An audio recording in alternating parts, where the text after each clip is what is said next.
Hey guys, what's going on? I am Nick, and it's just a Honda Accord, and I am coming to you from the desert, Phoenix, Arizona, where we are hitting triple digits at the end of April, and it's now early May, and it's been triple digits pretty much every day for almost 2 weeks. It's crazy hot, and it's about time that I start making some of these backlog of videos. So on this week's episode, I'm going to be showing you how to install a front lip on a 10th gen Honda Accord, and some bonus content. I picked up some wheels and I'm going to be giving you a look at them. They are Verde V20 Insignia wheels, and the next thing I'm going to do is refer you down to the description below where I have bookmarked different sections of the video. And this week's video is going to be broken up into a summary of the pain points, which is just a high-level gotchas for mainly the veterans of the show that are really familiar with working on the car and just want to know, is there anything particular about this install I should be aware of that makes it different than any other car I'd expect to install lip on. Then I'm going to go into the detailed step-by-step, and then after that I will give you a view of the car, a really thorough look at it with the wheels and lip on, and then lastly I will give you a review on the lip along with the wheels and tires that I'm running. So without further ado, let's get to the summary of the pain points. There isn't a lot of pain points unless you are like me and you are a one-man band doing this install. The only gotcha to it is really just handling the bumper removal and install all by yourself. So the only thing I'm gonna recommend to you, if you've done this before, is use a lot of painter's tape, particularly on these fender tips. Blue painter's tape does wonders, and just really take your time, have a plan on where you're gonna set that bumper down, and maybe even, you know, in my case, I had some goalie pads that I put underneath the bumper. And that's really about it. Everything else is pretty straightforward. If you've installed a lip or side skirts or anything like that on other cars, it's pretty much gonna be the same deal. And if you have a buddy that can help you remove and install the bumper, it's even easier. So that's all I got for the summary of the pain points. And now I will take you into a detailed step-by-step. And I'm going to let you know beforehand, I'm actually not going to show you how to remove the bumper because I've done that on my previous intercooler install video, which I also will be posting a link to down below. So if you need to know how to pull the bumper, I would recommend taking a look at that video, and it should be bookmarked in the description there as well to get you that information as quickly as possible. So let's get to the detailed step-by-step. First thing you're going to want to do when you get this lip is just test fit it up and make sure that everything looks like it's going to line up the way you want. I went ahead and just taped this thing into place, made sure the edges are, you know, flush, which you can't see from this angle, but I think the fit is going to be pretty good with this. And then lastly, you know, you take the center section, you hold it up against here and just make sure that it looks like it's going to be, you know, somewhat close. And it is. And then at this point, I'm ready to go ahead and wipe down, you know, the bumper and the inside of this lip with alcohol wipes. And then I'm going to put the seal that came with the, this is, by the way, this is all the hardware that came with. It came with some screws, some clips. This looks like it might actually be, no idea. I'd have to smell it. I have adhesion promoter, so basically I was going to clean the surface of the pieces, the bumper, and then put adhesion promoter on the just on the lip itself. I'm not going to do it on the bumper because if and when I ever pull this off, break it, whatever, I don't want to damage the bumper. And from what I've read, you can't remove adhesive remover. This smells like adhesive promoter. So I'm just gonna go ahead and wipe down the surface of the bumper. And you can see the bumper's dirty, but I did clean clean this best I can. And anywhere, imagine I'm gonna have tape. I'm just gonna go ahead and clean that.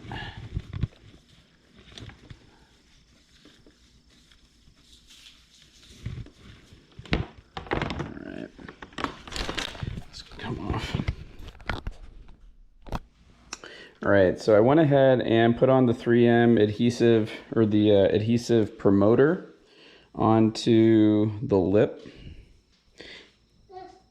And I'm going to go ahead and run this weather stripping that came with the lip all the way along this edge.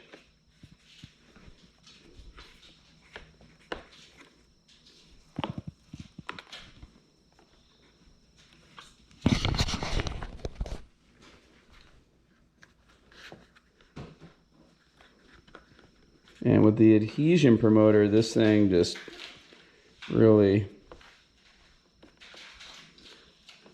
is bonding much better. I'd forgot to put the adhesion promoter on to begin with, and this was just completely letting go. There we go. So,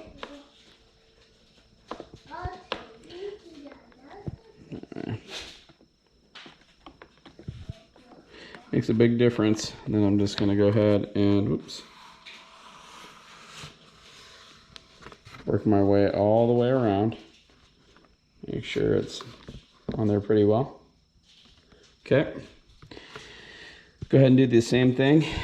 As far as the adhesion promoter goes, I line this whole side here along with the edge. So if you go to stick this on and it's not sticking, it's because you didn't put on the promoter. This is my tape job that I did. And this stuff is, with the adhesion promoter, it's pretty much like fly paper. When you stick this tape onto it, it's not coming off.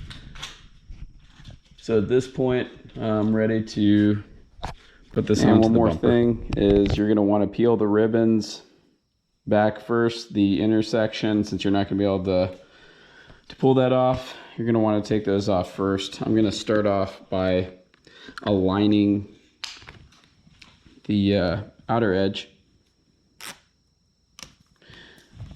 I'll just go ahead and pull that.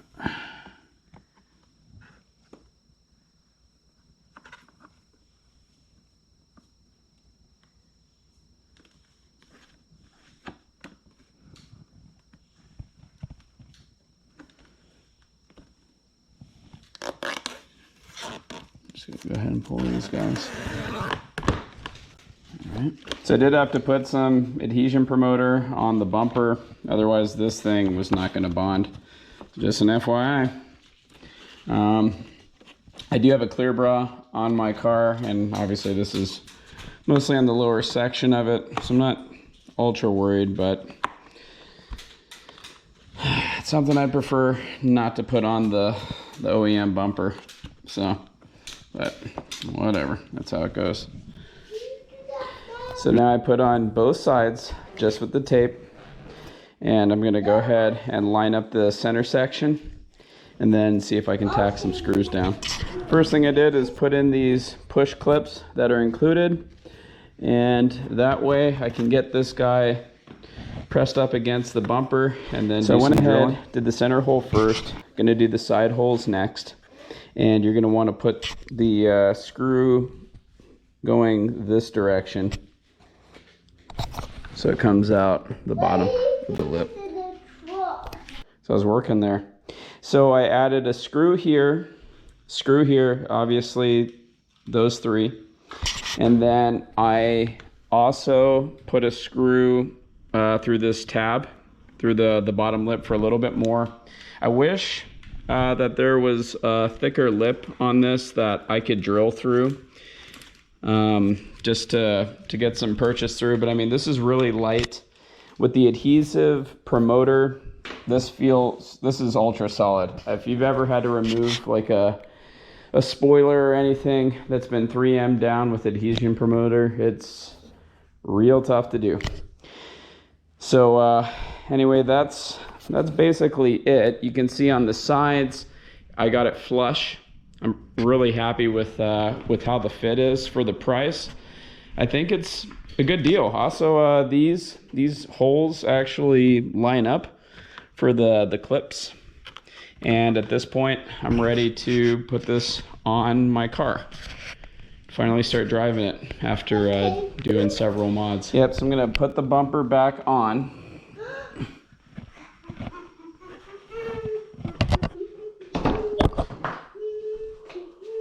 Very careful. It's the fun part.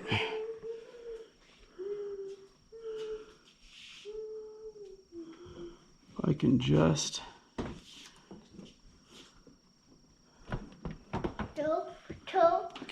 I'm trying to get these tabs for the top to go in. Oh, is that what's happening? Hold on, buddy.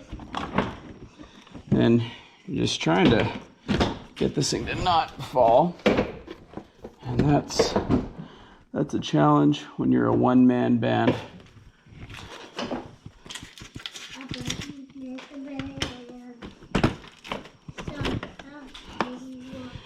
And let me get a clip. I should have had a couple of these sitting up top here. So all I need is get this thing in position.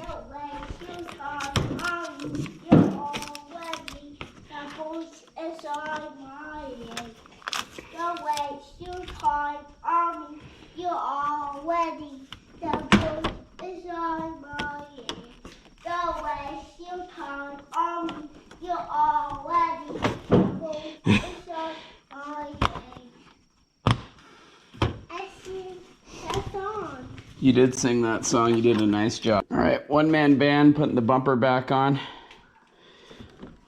And apologies. Oh, man. My clip is snapped into place. All right. So I'm starting off at the top.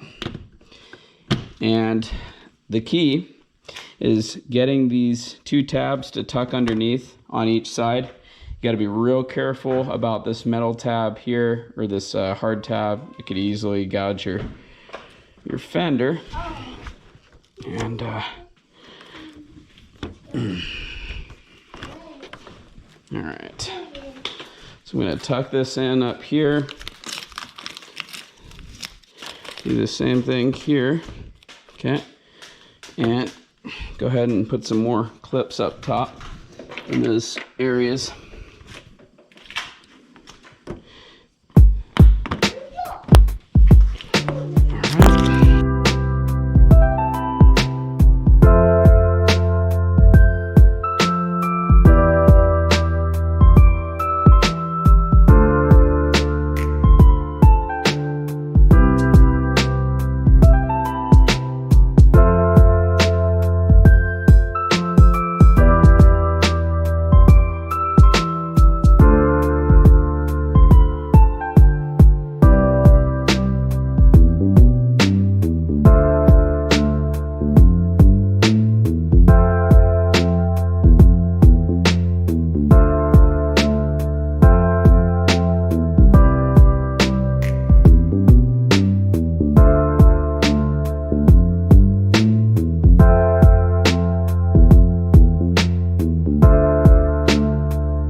As far as the wheels and tires go, I have an entire episode's worth of content behind the drama surrounding the wheels and selling my OEM wheels and tires on eBay, and then having the buyer try to commit fraud and having to plead my case to eBay and to PayPal and ultimately win, but really painful, a lot of anxiety, heartache, drama, etc., etc. You guys probably aren't very interested in hearing about that. Like I said, it's a long story. So if I ever run out of content, I'll be sure to share that with you, because I think if you ever had a deal online go bad, specifically if you're a seller and you had a buyer try to pull a fast one on you, you might get a kick out of how I beat that fraudulent buyer. That aside, I'm going to stick to just talking about the wheels and tires, just the facts. And my criteria for selecting wheels and tires is I wanted to get best bang for the buck. There was no way that buying forged wheels and top of the line tires were going to be on the menu for me. So ideally I was trying to find cheapest wheels that look good, that are decent, cheapest tires I can find that can handle well. And then the other piece of criteria to my selection was I wanted to find wheels and tires that fit as flush as possible with the fenders. So that led me down into a journey in which I made a mistake. I selected my wheels first, which 20x9 plus 30 was the original offset I selected to go all the way around. And I've been told that is the most aggressive offset you can fit without having to roll fenders. And that's if you're running 245 wide tires, which I found out after buying the wheels. And in the rear, it's less, a little bit less of a problem. But in the front, I did my tire research and found I really wanted these Indy 500 Firestone Firehawk tires that are in 255 35 20.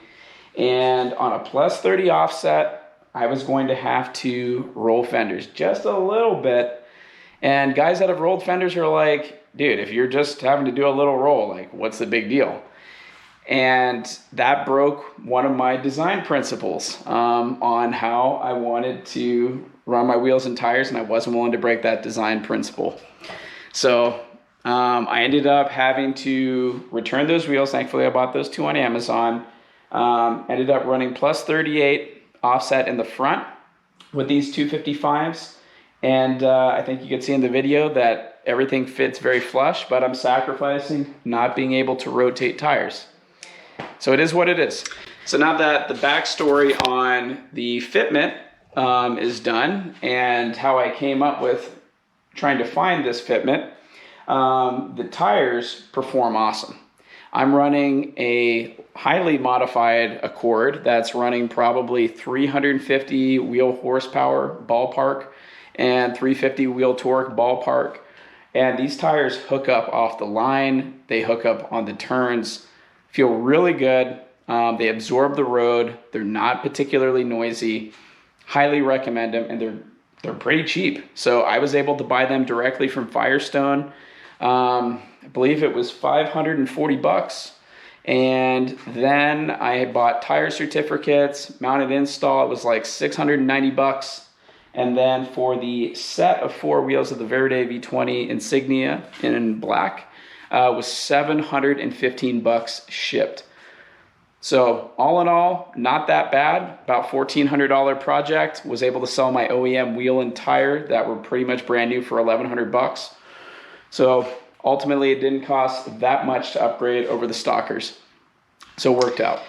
So that is going to wrap it up for this week's episode. I would really like to hear what you guys think about how the car has come along, what you think of the wheels and tires, the lip, the way I've done it up. If you've been following the channel for the last 9 months when I started this and this car had temp tags on it, it's come a long way. And I haven't done a very good job at showcasing how the car looks. So I'm hoping you guys have gotten a really good chance to take a look at it from a lot of different angles, and would be curious to hear what you think about it. And that's all I got. If you're not already a subscriber, please hit that subscribe button. And if you could give me a thumbs up like for the video, if you got some benefit out of it, would very much appreciate it. And if you didn't get value out of it, go ahead and give me a thumbs down. And either way, give me some commentary on, you know, what's working on the channel, what isn't, how could I make this provide more benefit for you.